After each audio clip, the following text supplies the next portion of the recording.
bit, really. I've got a guy who is a former professional soccer player. He asked to be my Fitbit friend. And I said, you have got to be kidding. The guy's 30 years old, I'm 71. He's a fitness guy. I'm not. He said, well, it just encourages me. I said, oh, yeah. You win every time. You know, it was nice for you. Good example. I'll do my best not to stink. Here's pretty remarkable what you all been doing in Egypt. Yeah, I've been staying kind of busy. I'm ready for a break. But it's all right, fun. a couple of quick things, and then we want to get underway with the next session. You saw up there the hashtag that we were using. Christian Film and Television Commission. We would run into you guys at the gala. 2016 International Media Leadership Summit, the IMLS 2016. And we're going to be tracking those. And at some of the breaks before long, we'll put them up. So Instagram, Twitter, Facebook, use the hashtag, and we'll kind of aggregate all this stuff. I don't even know what I just said. You know, I'm lost when it comes to this, but I have people that understand that stuff. So use the hashtag when you're tweeting, Instagram pictures, Facebook stuff, and I think it'll be fun for all of us to be able to look through that as well. And I don't know about our speakers, but I'm not opposed to you putting down comments that really get me. You hear a quote or something, and you go, ooh, man. And send that out to your tweet or something. Those things are good for you. When we break for lunch, and it's going to be around 12, 12:15, somewhere along there. We have till 1:30, so we're going to be breaking for lunch. We have talked to you about reimbursement for some of your travel here. Kayleigh will have the reimbursement for you. And so right as we break for lunch, you're welcome to check with her. Right, Dave? Where are you set up? I can either be here or even down at lunch. I could be down at lunch. Let's do it at lunch. Just see Kay at lunch, and she'll have that reimbursement. We ask that you sign a receipt for it so that our bookkeepers and other people on the line are really happy. A lot of people happy in that area. But it's our privilege to be able to bless you that way. Because when I talk to donors about this conference, they very quickly not only saw the value of media in our world today, but the value of bringing the group together like this. And so, of all my quote fundraising through the years, probably one of the easiest times I've had has been presenting this information, and the people that responded phenomenally. And so, you can thank me, but I got to thank them because they are the ones who are making it possible for you to be here, to come, and be a part of all of this. So we'll do that. Dr. Jim Dennis, who is in chapel, will speak after lunch here today, and we'll have an opportunity to hear from him. We'll do some introductions today. In your program book, you have biographical information, brief, but about our speakers. So I don't want to go back in and It's in my review bag. that. I want to give time to the speakers, but I want to tell you that Phil Cooke, who's coming, Dr. Phil Cooke, is well known in the film and video industry. Phil Cooke Pictures has produced a number of things, and most recently, The Insanity of God. They were involved with that. And also the Hillsong United, is it called Rise? Let hope rise. Yeah, all right. That is just out. And so they were heavily involved in that as well. Lots and lots of projects. Phil says things that shake me in my thinking. I don't even always agree with him, but I don't care. Because what he says gets me thinking. And I appreciate so much. Was it 14 years ago we were with Hanu as the Association of Christian Media was launched in Russia. Yeah. And we both were there, Kathleen. We spent a day there touring Moscow. We were there as Hanu began the Association of Christian Media meeting in Moscow. Some people were paying a month's salary to get there. Yeah. Amazing times. Falling on harder times, and maybe we'll talk about that a little bit. But I appreciate Phil and Kathleen, as I said earlier, them carving out time to be here and to share with you from their heart on some things. And so Phil, Sure. come up. What do you mean you don't agree with everything I say? What's the matter with you? Well, there was We need to talk about that later. Thank you. All right. Get a pencil and paper out. We're going to write down some notes. If I can find my water. Oh, here we go. All right. Get my water bottle. I am honestly honored to be here. When Ron called me, and I have a great respect for Ron, when he called us about coming, I did not realize there would be so many people here that I know already. And in fact, some of the people in this room I have had the greatest experiences of my life with. Theo back there, Theo Asari and I, decades ago, spent thousands of dollars bribing customs officials in the Nigerian airport to get our TV equipment out of the country. So customs people don't bother me. I got trained early with Theo how to take care of business when it comes to getting your equipment across borders. Hanu, we taught in Russia for about 3 different years, I think.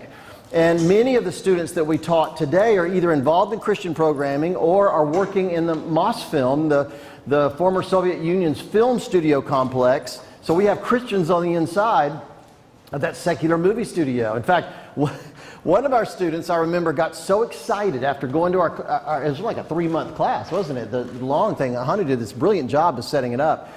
He was so excited about producing a Christian program in his hometown of St. Petersburg, Russia, that he went home, tried to find a TV station, but there were no available time slots, except on the X-rated porno channel. And so he bought it. And so for years, I don't know if it's still going on or not, for years on Friday nights on the X-rated porn channel, sex channel on St. Petersburg, Russia TV, there was an hour Christian program. And I thought, that's exactly where it should be, right there. And the South Africa guys, I went down and spoke with them, and 2 years ago we were Danny, and they set me up in Cape Town to speak they have such a heart to reach the secular world that they set up an event in an insurance building. They had a big auditorium in an insurance building, invited pastors and media people in one day, and I spoke to them, and then the next day they invited secular business leaders to come in. And I spent the morning speaking to secular business leaders there. So I'm just looking around thinking, it's just been I've been honored to know you guys. And you do some amazing stuff. And working in Hollywood, we get a lot of credit for stuff, but the truth is, you guys are on the front lines doing some very remarkable things. Kathleen and I just got back Friday night from a week in Egypt. We were in Cairo working with media professionals there and had a really great time. And I'll share a little bit about what went on there. By the way, this is how to get in touch with me. I don't know if anybody's on Twitter, but I spend my life on Twitter and Instagram. It's the same thing. And my blog, if you know about my blog at philcooke.com, I write about what you guys do for a living. I write about the intersection of faith, media, and culture. So I'd encourage you to check out my blog. I post almost every single day, and I would encourage you to check it out. I've written a few books in my lifetime. I'm an obsessive writer. Unique is really about how to tell your story in this cluttered age we live in. If you're a ministry, a church, whatever. And one big thing is kind of the same thing for you personally. My most recent book, I just did an e-book on creativity.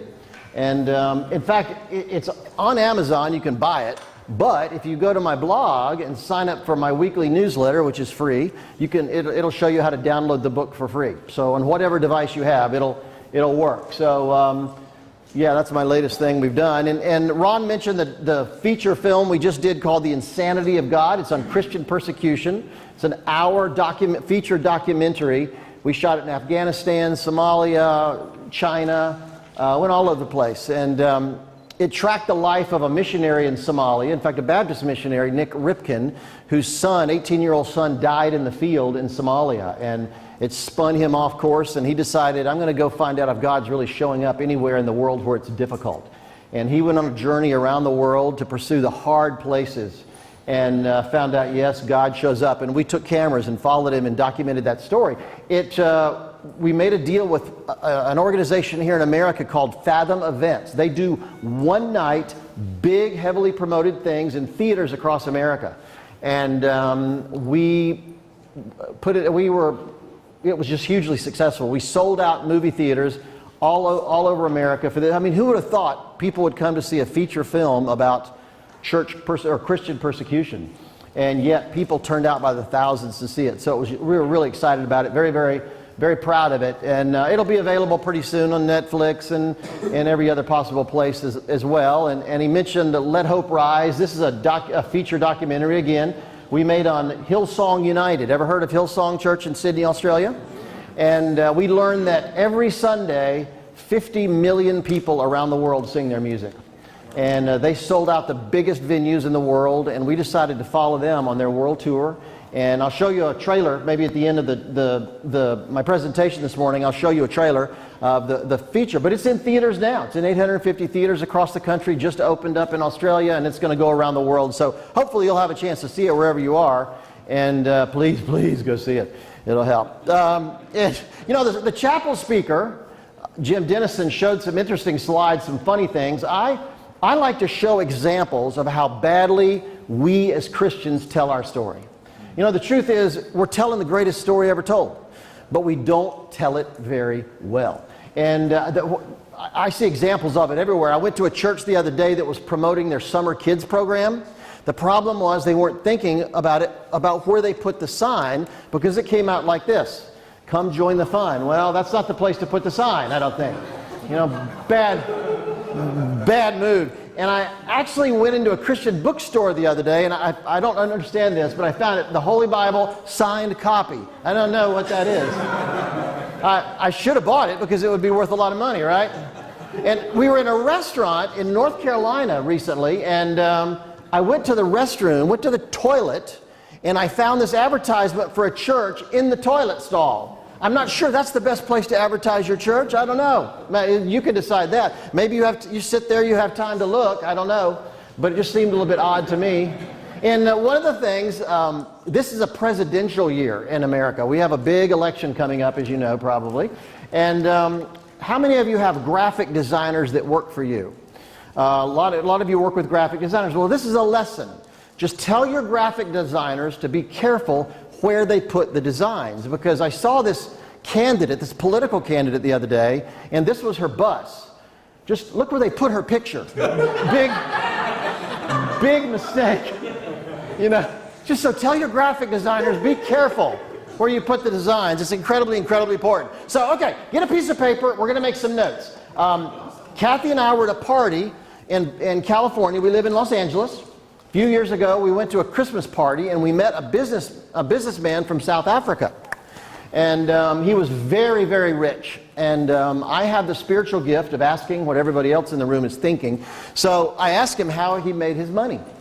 And he said, it's very interesting. He said, years ago, in the early days of cell phones, remember the giant flip phones, the big old huge flip phones?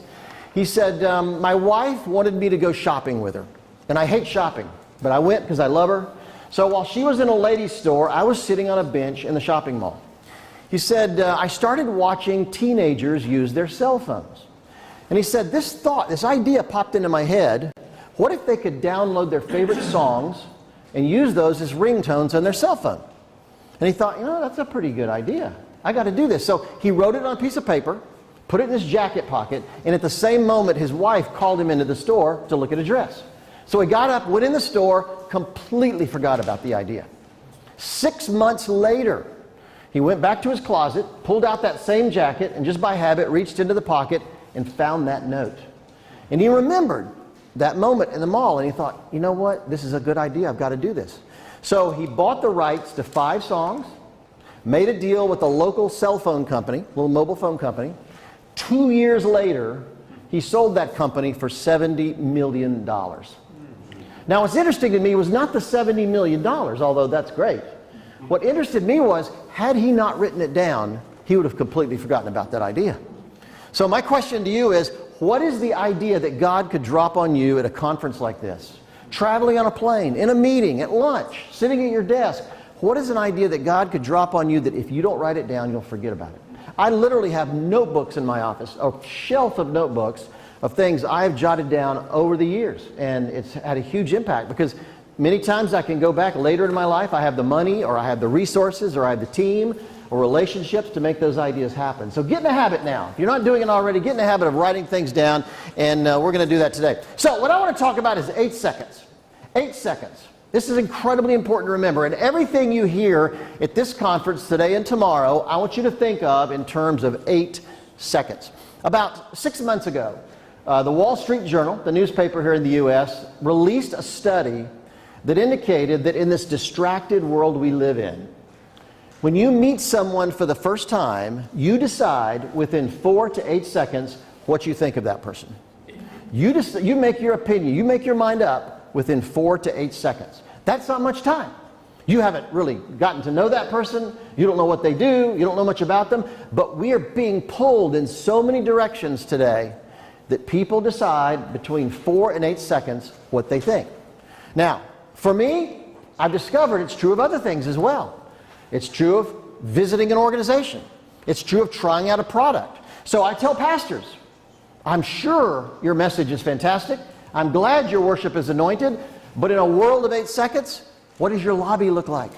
Who's the first person that visitor meets when they walk in the door? What's your parking? How difficult is that these days? Because people are making those decisions right away. It's incredibly, incredibly important. So everything I think about, I talk about, I want you to think of in those terms. As I mentioned, my wife Kathleen and I, by the way, it goes with your programs too, more than ever. More than ever, and I'll explain it in a little bit in more detail, but more than ever, when you do a radio, television program, social media campaign, forget letting people get into it to find out what it's about. They're going to decide right away. So those first 8 seconds become the most important seconds of that entire program. Absolutely no question. So we were in Egypt last week, and let me give you some media statistics that we discovered in Egypt. This is kind of interesting. We discovered there that 98% of Egyptians have a working TV in their house. 37.9% have a radio in their home. 25% have internet access. 78%, this was interesting, 78% have mobile phones, and another 14% has access to one. So there are some households where the husband has one and the wife has access to it, or vice versa. But they're remarkably savvy. We discovered that I found this true in India. You'll understand. I found it true in India and Africa. You can find a house with a dirt floor, and they've got a satellite dish on the top of the roof. I traveled as far as I could go up the Amazon River in Brazil. Years ago, I took a film crew to the headwaters of the Amazon. We flew into Manaus, a city about halfway up the river. Then we chartered a light plane, went 4 hours farther up the river. Then we chartered a freighter and went for 2 days upriver. Then we got to where we had to go to canoes. We went another day in canoes. We got out, we visited a tribe. We found no one there. 5 or 6 huts in the tribe. No one was there. We looked from one hut to another, next hut, nobody was there. We finally got to the last hut. Guess what? They were the entire village, crowded around a television set, powered by a car battery, and they had a satellite dish on the top of the thatched roof. That's the world we live in today. That's the world we live in. So it's very interesting that most of the world has access to media, and as Ron said earlier this morning, they're not going to walk into a church. They're probably not going to visit a church. In Egypt, it's almost illegal to visit a church. But, unless your friend invites you, but the truth is, they have media access. Here's another thing that's interesting. Social networking is very popular in Cairo, we discovered. 84.9% of internet users are active on social networking sites. Most of them like Facebook. I don't know if this is true in your country, but in Egypt, most are on Facebook. About a third are on Twitter, and about a third use YouTube. So it's very, very interesting how much social media activity there is over there. In fact, more and more media leaders in Egypt are focusing on using social media, particularly Facebook, as the way to get in and open that door. The last statistic I'll show you is almost 75% of those who don't use the internet say they just don't know how. Not because they don't have access, they just don't know how. It made me think, as Christians, maybe we need to start investing a little bit into teaching people how to use the internet and how to use the social media more effectively, because they're certainly out there. But here's a really important statistic that's true in almost every developed country in the world. The average person, researchers tell us, is being bombarded by about 5,000 media messages every single day. Every single day, people see print ads, bus stop ads, web ads, radio commercials, TV commercials. We are bombarded with advertising, bombarded with media messages every single day. It's very interesting that Nielsen Rating, the company in America that rates TV programs, says the average television in most Western countries is on 8 hours and 18 minutes a day. I've also found this pretty true in most countries around the world. 8 hours and 18 minutes a day. Now, we're only sleeping 6 hours and 40 minutes a day, which means in the average home today, the television is on almost 2 hours longer than we sleep. Now, here's the big thing. Your pastor is preaching to people probably, what, an hour a week? Maybe 2 hours a week? Maybe 3 hours a week at the most? But they're watching television 8 hours and 18 minutes a day. So we wonder who's winning the battle of influence out there. That's what we're up against. It's incredible. So the bottom line is, it's really about clutter that you have to face. And let me give you some other statistics that are kind of interesting. When you read 7 days of a daily newspaper, you've read more information than the average person just 100 years ago read during their entire lifetime. Just think, 100 years ago, your great-grandparents, most people didn't read that much information during their entire lifetime. You read it every 7 days. Also, YouTube. How many work with YouTube? Anybody post stuff on YouTube? Every minute, 60 hours of video are being uploaded to YouTube. In fact, Google, who owns YouTube, spends roughly $1 million every single day just expanding their servers for the number of videos that are going to YouTube. In fact, in America, I can tell you, this is quite interesting. In America, YouTube is becoming enormously popular. Enormously popular. We have in Hollywood what we call Q scores. Q scores are a mathematical formula that rate the influence of celebrities. So if you want Angelina Jolie or Matt Damon or Brad, whoever, you want any of these guys in your movie, before you pay them $30 million to be in your movie, you want to know they have a high Q score. It's been out for many, many years. Well, guess what? This year, for the first time in history, they came out with this year's Q scores in March. For the first time ever, the 7 top places, the 7 most influential celebrities in Hollywood are on YouTube. Which means the most influential celebrities in Hollywood right now are producing programs in their parents' basement or in a spare bedroom. Little 5-minute and 10-minute shows. We have a friend who produces a makeup program. She does a weekly 10-minute makeup program. She has 15 million subscribers to that weekly makeup program. In fact, on that list, the top 7 people were YouTube stars. Number 8 was Taylor Swift. Number 9 was Bruno Mars. And then there were 3 more YouTube stars. And then the rest were Angelina Jolie and people like that on down the list. That's a huge change in Hollywood. That's a huge change. But it means that suddenly YouTube has an amazing voice out there. It means that you could produce a program with a single camera in your spare bedroom that has as much influence today as any television network in the world. That's a pretty remarkable thing. Things are dramatically changing. And so, as I said, your challenge, though, is clutter. This is Times Square, but it's true just about anywhere in the world we go. Kathleen and I have been to about 50 or 60 countries around the world, and you see this kind of advertising clutter everywhere. It's the world we live in. It's a global issue. And one of the big problems is mobile phones. You can barely see them. The mobile phones up there are a huge issue. They're literally changing our behavior. They're changing our behavior in some interesting ways. In fact, you can go on YouTube right now and find videos of people getting hit by cars while they're texting a friend, falling into ditches, falling into fountains. It's remarkable. I was in a building the other day, was in a meeting, I went to the elevator, and there was a little sign above the buttons for the elevator that said, "Please make sure the car is in place before you step in." I thought it was a joke, so I took a picture of it and put it on my Facebook page. A friend of mine said, no, that's not a joke. She said her girlfriend, about a year before, had finished her day at work, went to the elevator, was texting a friend to meet her for dinner. The elevator doors opened, she stepped in, there was no car there. She fell 7 stories to her death.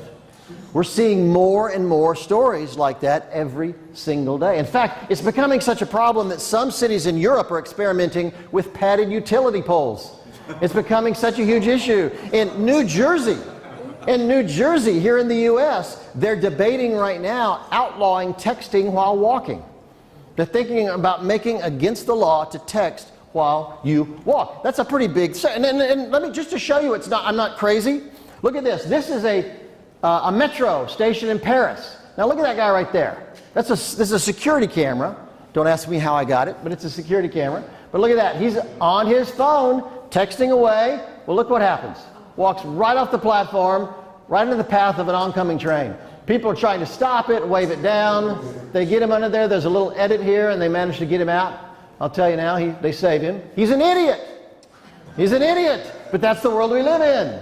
That is the world we live in. So the big question is, in that world, in a world where there's so much clutter, so much competition, how does your message get noticed? That's what I want to talk about. How does your message stand out? And I want to give you some interesting insights hot off the press. I was invited just a few weeks ago to a very exclusive meeting in Hollywood with some of the biggest names in the digital world and in the traditional media world. It was a private meeting where we discussed what's working for you, what's not working for you, what's happening out there. These are people that spend millions and millions of dollars in trying to figure out how to gain audiences.